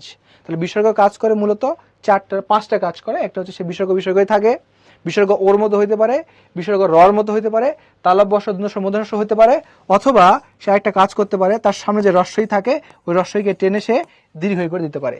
এই সব কিছু এক্সাম্পল পড়বা, আর এখানে এসে সেফ এইটুকু একটু নোট করে রাখবা। এইটাই হচ্ছে আর মূল সূত্র। এখানে কিছু মনে না থাকলেও এইটা দেখে তোমার বুঝার কথা। কনসেপ্টটা আসলে একটু জটিল, কিন্তু তুমি ধরতে পারছো কিনা। তুমি যদি 50%-এর মতো ক্যাপচার করো, তার মানে তুমি এনাফ, মোর দ্যান এনাফ বুঝতে পারছো। বাকিটুকু আস্তে আস্তে বুঝবে। আমাদের মানুষের সমস্যা হলে যে আমরা একবার পড়ি, পড়ার পরে সব কিছুকে একবারে খেয়ে ফেলতে চাই। Is it possible? আমরা কি রোবট যে একবার সেভ করলে আমার সব থাকবে? না। একটা জিনিস পড়লাম, আস্তে আস্তে আবার রিভিশন দিব, আবার রিভিশন দিব, আবার রিভিশন দিব, এরকম করতে করতে পুরো বিষয়টা আসলে আমাদের আয়ত্তে চলে আসবে। আমরা এই যে হতাশ হই কেন, যে একবার পড়লাম মনে থাকে না, এই জন্য কিন্তু আমরা বারবার হতাশ হয়ে যাই। তো আশা করি বুঝতে পেরেছ। এত সূত্র মনে রাখার কোনো দরকার নাই। আমি যেটা প্রথম থেকে তোমাকে বললাম, সূত্র আমরা মুখস্থ করবো না, আমরা এক্সাম্পল পড়বো, সূত্র আমরা নিজেরাই কি করব, বানাবো। হ্যাঁ, ওকে। দেখি এখানে তোমরা কুইজ এখন পারো কিনা। We are not robot. হ্যাঁ, আমরা কেউ রোবট না, কারোর পক্ষে এত সূত্র মনে রাখা পসিবল না। আমরা এক্সাম্পলগুলো পড়বো এবং সূত্রগুলো নিজেদের মতো করে বানাবো। আমি তো তোমাকে সূত্র বের করা শিখাইলাম, যারা প্রথম থেকে শেষ পর্যন্ত ছিল তারা দেখেছো আমরা সূত্রগুলোকে বানিয়েছি। আমরা সূত্র থেকে এক্সাম্পলে যাই নাই, আমরা এক্সাম্পল থেকে সূত্রতে আসছি। সো কোনো প্যারা নাই। পরে উত্তর কি হবে, নিচের কোনটি নিপাতনের সিদ্ধ স্বরসন্ধি? নিপাতনের সিদ্ধ মানে হচ্ছে নিয়ম মানে না। নিচের কোনটা নিয়ম মানে? দেখো, Dhaka board, Dinajpur board, Barishal board, Sylhet বোর্ডে বিভিন্নবার এসেছে। আমি বলেছিলাম কোনো কথা সাথে মুখস্থ করতে হবে এবং ছোট্ট একটা ছন্দও লিখে দিয়েছিলাম। আশা করি তোমাদের পারা উচিত। বাহ, রাবেয়া তো অনেক দিয়ে দিছো। আফিফ, সাদিয়া, গুড। ইফাদ, ঠিক আছে। দেখি কি অবস্থা। ওকে, শুদ্ধি ঘোষ, নাফিস, আদ্রিতা, তাহমিদ, সৌভিক, রাউফুল, অভি, রোদেলা, তোমাদের ঠিকঠাক হয়েছে। রেদওয়ান শিকদার এবং সাম্য ঠিকঠাক, সাবাস। এটার উত্তর হইতেছে কুলোটা। ওই যে কুলোটা, এটাকে ভাঙলে কি পাওয়া যাইতো? ভাঙলে পাওয়া যাইতে হচ্ছে কুল যোগ অটা সমান হচ্ছে কুলোটা, তাই না? আমরা যে এখানে দেখেছিলাম, কই গেল এই যে কুল যোগ অটা, এই যে লিখে দিয়েছিলাম এখানে, এই যে কুলোটা, এখান থেকে তোমাদের এখানে প্রশ্নটা চলে আসছে। ওকে, আরেকটা কুইজ দিব, দেখি কতটুকু পারো। নিচের কোনটি সন্ধি বিচ্ছেদের নিয়মে হয়েছে? এটা একটু তোমাদের জন্য জটিল হয়ে যাবে, বাট আমি চাচ্ছি তোমরা পারো কিনা দেখি। একটু জটিল হয়ে যাবে, আমি পরে ব্যাখ্যা করে দিব, তারপরে একটু ট্রাই করো পারো কিনা।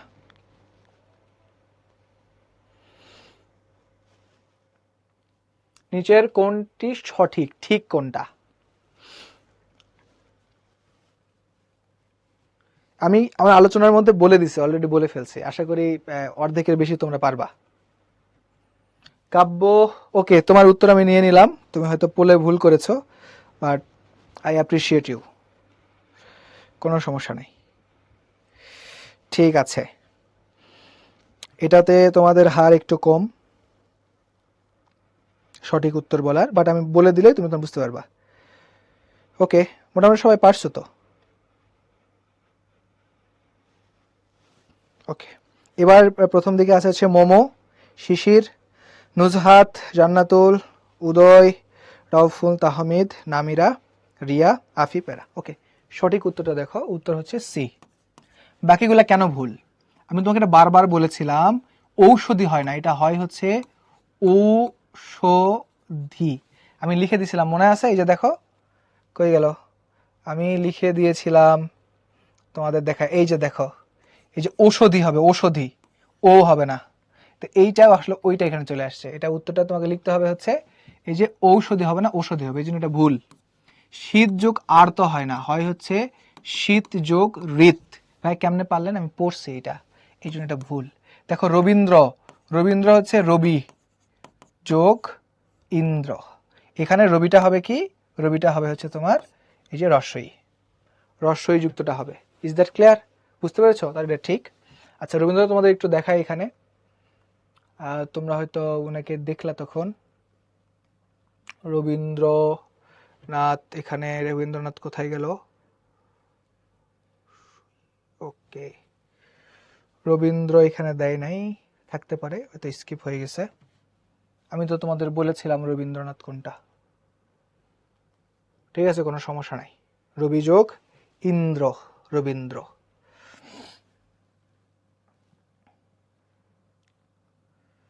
তাহলে এই যে এখানে ইন্দ্র যেটা ছিল, দেখো ইন্দ্রনাথ, এটা হচ্ছে রস্বই হবে। হ্যাঁ, ইন্দ্র রস্বই, যেটা ইন্দ্র, রস্বই যোগ রস্বই হয় রবীন্দ্রনাথ।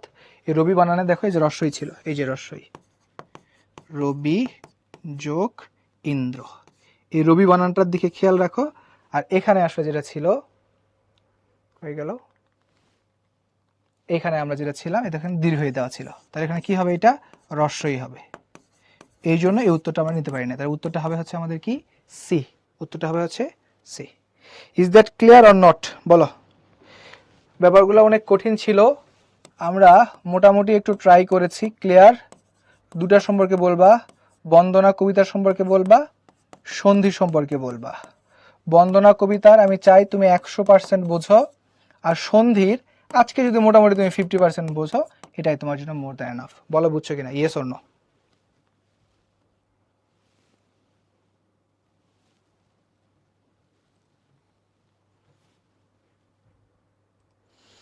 ওকে, ঠিক আছে। তাহলে তোমরা ভালো থাকো, সুস্থ থাকো। তোমাদের সঙ্গে পরবর্তীতে এরকম মজার মজার সব তথ্য নিয়ে কথা হবে, দেখা হবে। বাংলা জিনিসটা আসলে খুব মজার, বুঝছো, অনেক মজার। আমি চেষ্টা করব তোমরা যেগুলো জানো না, তোমরা তো নতুন মানুষ, তোমাদের জানার আগ্রহ অনেক বেশি। তো যে জিনিসগুলো তোমাদের কাছে খুব বেশি ইন্টারেস্টিং মনে হবে, যেগুলো তোমাদের বইয়ের মধ্যে নাই কিন্তু জানা প্রয়োজন, ওই জিনিসগুলো আমি নিত্য নতুনভাবে তোমাদের সামনে নিয়ে আসবো। যেমন আজকে বন্দনা কবিতা পড়তে গিয়ে আমরা সেই মধ্যযুগে চলে গেছিলাম, সেই ধরো হচ্ছে 500 বছর আগে। কিন্তু তোমার বইয়ে কিন্তু এগুলোর আলোচনা নাই, কিন্তু তারপরে আমি আলোচনাগুলো তোমার সামনে করেছি। এইভাবে বাকিগুলোতে আমরা ইনশাল্লাহ আগিয়ে যাবো, ইনশাল্লাহ ভালো কিছু হবে। তাহলে ভালো থাকো, সুস্থ থাকো, তোমাদের সঙ্গে ইনশাল্লাহ আবার দেখা হবে। ওকে, আল্লাহ হাফিজ।